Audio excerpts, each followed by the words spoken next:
lecture de la Bible. Je suis toujours dans le livre d'Osée et je continue avec le chapitre 5, 6, 7 et 8.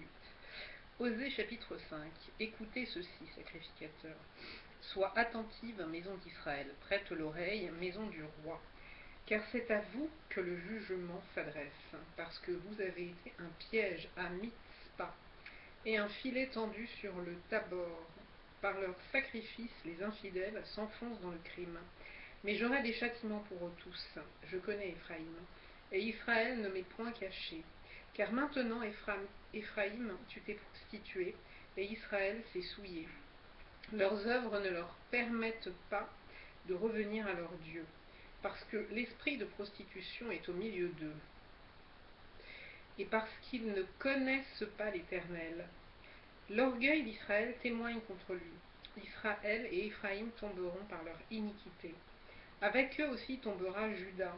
Ils iront avec leurs brebis et leurs bœufs chercher l'Éternel, mais ils ne le trouveront point. Il s'est retiré du milieu d'eux. Ils ont été quoi?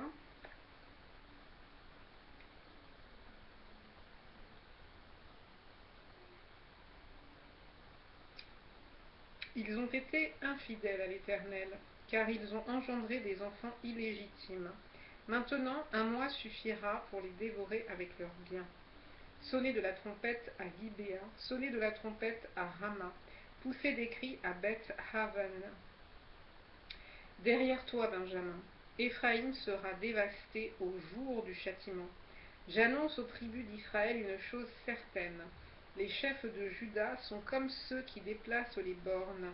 Je répandrai sur eux ma colère comme un torrent. Éphraïm est opprimé, brisé par le jugement, car il a suivi les préceptes qui lui plaisent. Je serai comme une teigne pour Éphraïm, comme une carie pour la maison de Juda. Éphraïm voit son mal et Juda ses plaies. Éphraïm se rend en Assyrie et s'adresse au roi Jareb. Mais ce roi ne pourra ni vous guérir, ni porter remède à vos plaies. Je serai comme un lion pour Éphraïm, comme un lionceau pour la maison de Juda. Moi, je déchirerai, puis je m'en irai. J'emporterai et nul n'enlèvera ma proie.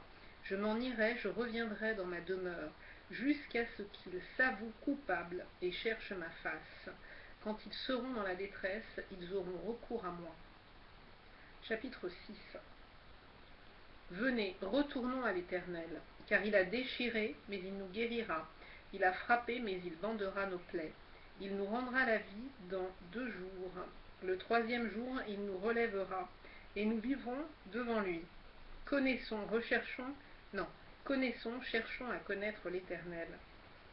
Sa venue est aussi certaine que celle de l'aurore. Il viendra pour nous comme la pluie du printemps arrose la terre. Que te ferai-je, Éphraïm? Que te ferai-je, Juda? Votre piété est comme la nuée du matin, comme la rosée qui bientôt se dissipe. C'est pourquoi je les frapperai par les prophètes, je les tuerai par les paroles de ma bouche, et mes jugements éclateront comme la lumière, car j'aime la piété et non les sacrifices, et la connaissance de Dieu plus que les holocaustes. Ils ont, comme le vulgaire, transgressé l'alliance. C'est alors qu'ils m'ont été infidèles. Galaad est une ville de malfaiteurs, elle porte des traces de sang. La troupe des sacrificateurs est comme la troupe des sacrificateurs... Quoi? N'importe quoi, je vous reprends. La troupe des sacrificateurs est comme une bande en embuscade, commettant des assassinats sur le chemin de Zichem, car ils se livrent au crime. Dans la maison d'Israël, j'ai vu des choses horribles. Là, Éphraïm se prostitue, Israël se souille. À toi aussi, Juda, une moisson est préparée, quand je ramènerai les captifs de mon peuple. Chapitre 7. Lorsque je voulais guérir Israël, l'iniquité d'Éphraïm et la méchanceté de Samarie se sont révélées. Car ils ont agi frauduleusement. Le voleur est arrivé, la bande s'est répandue au dehors. Ils ne se disent pas dans leur cœur que je me souviens de toute leur méchanceté. Maintenant leurs œuvres les entourent. Elles sont devant ma face. Ils réjouissent le roi par leur méchanceté, et les chefs par leurs mensonges. Ils sont tous adultères, semblables à un four chauffé par le boulanger. Il cesse d'attiser le feu, depuis qu'il a pétri la pâte jusqu'à ce qu'elle soit levée, au jour de notre roi. Les chefs se rendent malades par les excès du vin. Le roi tend la main aux moqueurs. Ils appliquent aux embûches leur cœur pareil à un four.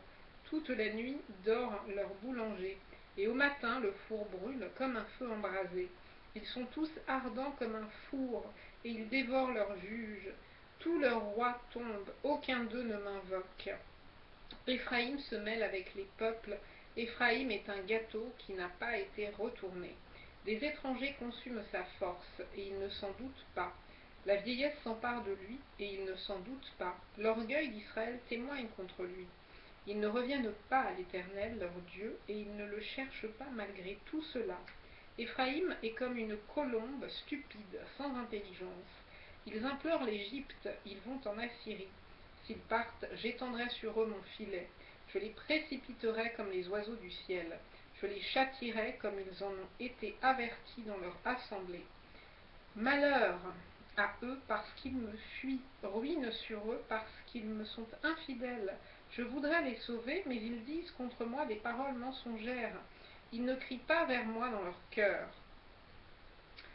Mais ils se lamentent sur leurs couches, ils se rassemblent pour avoir du blé et du mou, et ils s'éloignent de moi. Je les ai châtiés, j'ai fortifié leurs bras, et ils méditent le mal contre moi. Ce n'est pas au très haut qu'ils retournent. Ils sont comme un arc trompeur, leurs chefs tomberont par l'épée à cause de l'insolence de leur langue. C'est ce qui les rendra un objet de risée dans le pays d'Égypte. Chapitre 8. Embouche la Embouche la trompette. L'ennemi fond comme un aigle sur la maison de l'Éternel. Parce qu'ils ont violé mon alliance et transgressé ma loi, ils crieront vers moi. Mon Dieu, nous te connaissons, nous Israël. Israël a rejeté le bien. L'ennemi le poursuivra. Ils ont établi des rois sans mon ordre et des chefs à mon insu. Ils ont fait des idoles avec leur argent et leur or. C'est pourquoi ils seront anéantis. L'Éternel a rejeté ton veau, Samarie. Ma colère s'est enflammée contre eux. Jusque à quand refuseront-ils de se purifier? Il vient d'Israël un ouvrier l'a fabriqué, et ce n'est pas un dieu.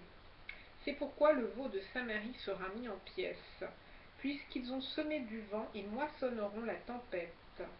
Ils n'auront pas un épi de blé, ce qui poussera ne donnera point de farine, et s'il y en avait, des étrangers la dévoreraient. Israël est anéanti, ils sont maintenant parmi les nations, comme un vase qui n'a pas de prix, car ils sont allés en Assyrie, comme un âne sauvage qui se tient à l'écart.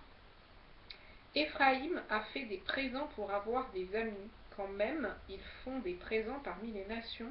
Je vais maintenant les rassembler, et bientôt ils souffriront sous le fardeau du roi des princes.